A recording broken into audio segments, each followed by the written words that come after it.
4 नवंबर को Odia film industry की तरफ से एक ऐसा चमत्कार हुआ जिसने बंद होती हुई एक इंडस्ट्री को वापस खड़ा कर दिया, वापस उसमें जान फूंक दी। और वो फिल्म थी दमन, जिसने सिर्फ उड़ीसा में पहले जब ये रिलीज हुई तो ऐसा तहलका मचाया, ऐसा ब्लॉकबस्टर आंधी मचाई कि उसके बाद बहुत ज़्यादा भर भर के डिमांड्स आई कि इस फिल्म को बाकी के स्टेट्स में, बाकी जगहों पर भी इसको ज़रूर रिलीज़ करना चाहिए। और उसी के चलते ये पैन इंडिया रिलीज़ हुई 11 नवंबर को। और उसके बाद से अब तक इस फिल्म को कोई रोक नहीं पाया है और ऐसा देखा जा रहा है, माना जा रहा है कि आने वाले टाइम में जब ये बाकी लैंग्वेजेस में भी रिलीज होकर आ जाएगी तब भी इसका कोई तोड़ नहीं बचेगा और बहुत बड़ी बड़ी फिल्मों को भी ये पानी पिला सकती है। तो आज के वीडियो में हम बात करेंगे दमन की टोटल कलेक्शंस के बारे में, दमन का हिंदी अपडेट क्या है, बाकी लैंग्वेजेस का अपडेट क्या है उसके बारे में, स्क्रीन काउंट्स की बात होगी दमन की, और एक बहुत अच्छी रिकमेंडेशन जो आपने मुझे दी उड़िया संबलपुरी लैंग्वेज में जो एक फिल्म है जिसका नाम है साला बूढ़ा। मैंने फाइनली ये फिल्म देखी और मैं इसका रिव्यू आपसे शेयर करने जा रही हूँ, तो इस वीडियो को एंड तक जरूर देखिएगा। और अगर अभी तक मेरे चैनल को सब्सक्राइब नहीं किया है तो सब्सक्राइब कर लीजिए। तो जैसे कि मैंने पहले बताया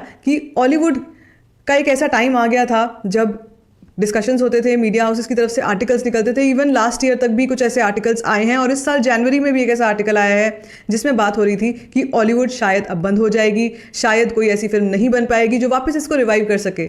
लेकिन जैसे कहते हैं कि चमत्कार कभी भी हो सकता है और यही चमत्कार हुआ 4 नवंबर को। बाबूशान मोहंती एक ऐसा नाम बन चुके हैं, स्पेशली अब जो मैं इनकी फिल्म्स देख रही हूँ और इनके इंडस्ट्री के बारे में जान रही हूँ, एक ऐसा नाम बन जाएंगे धीरे धीरे जो बहुत ही ईजिली लोगों को ऐसे याद रहेगा और इनकी जितनी भी आने वाली फिल्म्स होंगी उन पर लोगों की नज़रें बनी रहेंगी। तो आप खुद सोच सकते हैं कि एक ओडिया फिल्म है, कोई ऐसी लैंग्वेज नहीं है जो बहुत ज़्यादा लोगों में पॉपुलर थी, एक ओडिया फिल्म है और बावजूद इसके कि कोई प्रमोशंस नहीं हो रहे, उनकी तरफ से कोई ज़्यादा शोर नहीं मच रहा, लेकिन फिर भी इस फिल्म का क्रेज़ बढ़ता जा रहा है। BMS पे, बुक माई शो पे जो मैं देखती हूँ, ऑक्यूपेंसी जो है वो 90 to 100% इसकी ऑक्यूपेंसी आ रही है, which is again a history, it is again a benchmark जो बहुत ही कम फिल्मों को देखने को मिलता है। बॉलीवुड की रीसेंट किसी भी फिल्म को ऐसा देखने को नहीं मिला है, लेकिन हॉलीवुड ने ये कमाल करके दिखाया है कि 90 to 100% इसकी ऑक्यूपेंसी है। बुक माई शो पे ही इसकी जो रेटिंग है वो 9.7 है, जो 11.5 लोगों ने, 11.5 के लोगों ने वोट्स दिए हैं। 11,500 people have voted for this film. And apart from that इसकी इतनी चर्चा है कि अभी भी ये माना जा रहा है कि कम से कम शायद 1 वीक में ही इसकी डबिंग जो है वो कंप्लीट हो जाएगी हिंदी वाली। So let's see, let's hope. I think ये दिसंबर 1st वीक तक ये फिल्म जो है वो थिएटर्स में रिलीज हो जाएगी, बाकी लैंग्वेजेस में भी। ऑफिशियल अपडेट आनी अभी बाकी है, लेकिन जो कलेक्शंस हैं वो सारे फिगर्स हमारे पास आ चुके हैं। तो अगर बात कलेक्शंस की करें ना, तो इसने एक्सपोनेंशियली ग्रो किया है, हर दिन कलेक्शन जो है वो ग्रो ही हुई है।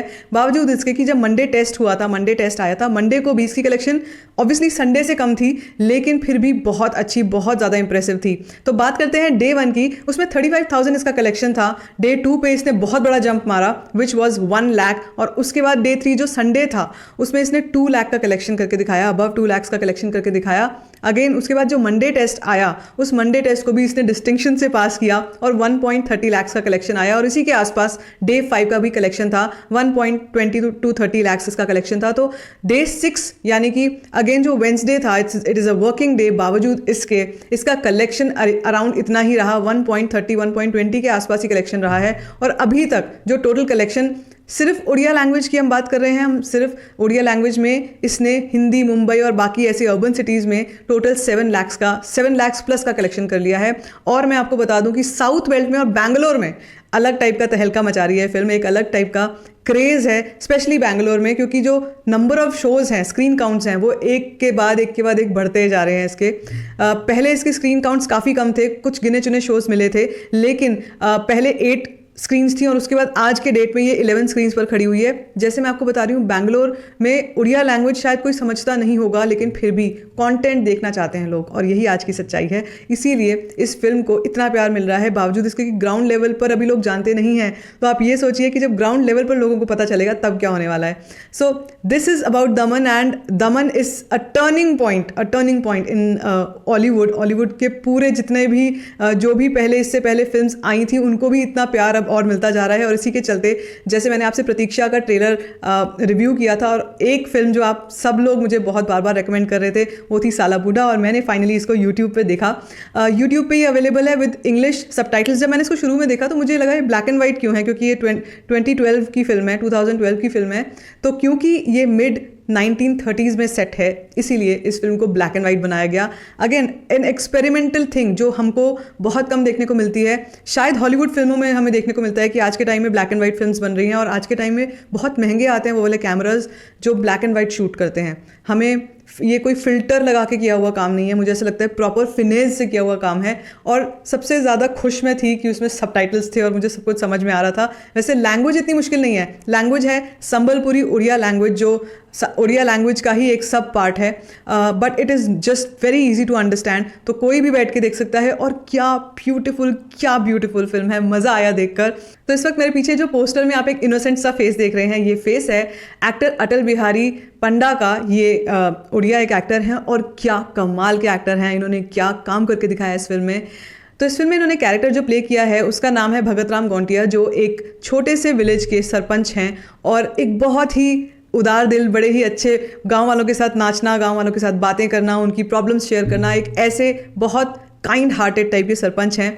और इनके गांव में प्रॉब्लम ये होती है कि इनके गांव में सूखा इतना पड़ता है जिसके चलते ये राजा को लगान नहीं दे पाते 5 सालों तक। तो उस टाइम पर क्या पॉलिटिक्स बाकी जो लोग हैं जो इनके राइवल्स हैं वो रचते हैं कि इनको हटाया जाए, सरपंची से हटाया जाए, लेकिन जो गांव के लोग हैं जो उनको प्यार करते हैं वो कैसे उनका साथ देते हैं। और एंड में राजा जो है वो अपना वर्डिक्ट क्या सुनाते हैं, उसको सुनने के बाद, क्लाइमैक्स देखने के बाद बहुत अच्छा लग रहा था सीरियसली। और ऐसा लग रहा था कि अच्छाई दुनिया में है, अभी ख़त्म नहीं हुई है। और सच में भी शायद ऐसा कुछ होता होगा, सच में भी शायद कुछ ऐसा ज़रूर कहीं कोई राजा रहा होगा जिन्होंने इस तरीके का काम किया होगा। अब इसके फैक्ट्स के बारे में मैं आपको बता देती हूँ। इस फिल्म ने टोटल 7 स्टेट अवार्ड्स जीते, उड़िया स्टेट अवार्ड्स जीते। और जानते हैं ये कैटेगरीज क्या थी? ये कैटेगरीज थी best film, best director, best actor, best costume, best art direction, best photography and best music. ये सारी कैटेगरीज में, सभी कैटेगरीज में इस फिल्म ने 2013 के अवार्ड्स जो थे, ओडिया स्टेट अवार्ड्स, वो सब के सब जीते। और ये जो ओडिया फिल्म इंडस्ट्री को हम एक्सप्लोर कर रहे हैं इस टाइम पे, सीरियसली बहुत मज़ा आ रहा है। मैं विश करूंगी कि दमन को जल्दी से जल्दी ऑडियंस जाकर हिंदी में देखे, बाकी लैंग्वेजेस में देखे। वैसे इन्हीं रिकमेंडेशंस के साथ मुझे आप कमेंट सेक्शन में जुड़े रहिए और कुछ रिकमेंडेशंस आपको देनी है ज़रूर दीजिए, मैं ज़रूर देखने वाली हूँ फिल्म्स। बाकी आपको ये रिव्यू कैसा लगा मुझसे शेयर कीजिए कमेंट सेक्शन में। If you like this video, give it a thumbs up, don't forget to share it and don't forget to subscribe to my channel which is called storifying shit.